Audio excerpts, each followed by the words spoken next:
He's a clever operator, is Walpole, though he's only one of your chloroform surgeons. In my early days, you made your man drunk, and the porters and students held him down, and you had to set your teeth and finish the job fast. Nowadays, you work at your ease, and the pain doesn't come until afterwards, when you've taken your check and rolled up your bag and left the house. I tell you, colleague, chloroform has done a lot of mischief. It's enabled every fool to be a surgeon. I know your Cutler Walpoles in there, like. They found out that a man's body is full of bits and scraps of old organs that he has no mortal use for. Thanks to chloroform, you can cut half a dozen of them out without leaving him any the worse, except for the illness and the guineas it costs him.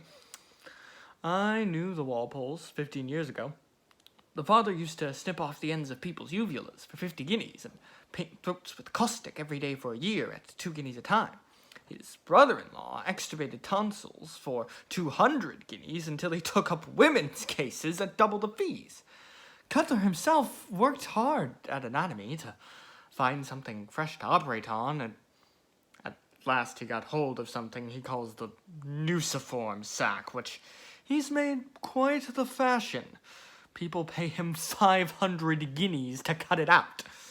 They might as well get their hair cut for all the difference it makes, but I suppose they feel important after it. You can't go out to dinner now without your neighbor bragging to you of some useless operation or other.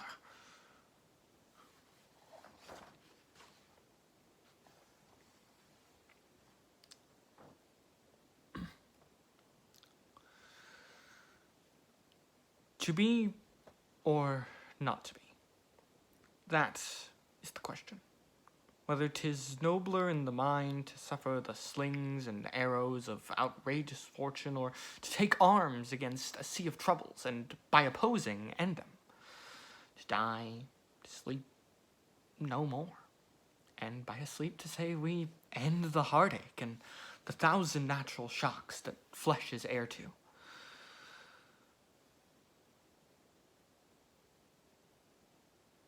"'Tis a consummation devoutly to be wished, to die, to sleep,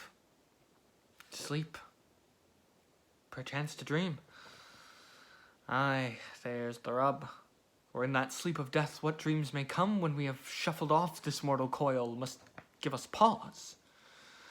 There's the respect that makes calamity of so long life, for who would bear the whips and scorns of time, the oppressor's wrong, the proud man's contumely, the pangs of despised love, the law's delay, the insolence of office, and the spurns of that patient merit of the unworthy takes, when he himself might his quietus make with a bare bodkin? Who would Fardels bear to grunt and sweat under a weary life, but that the dread of something after death, that the undiscovered country, from whose bourne no traveller returns, puzzles the will, and makes us rather bear those ills we have than fly to others that we know not of?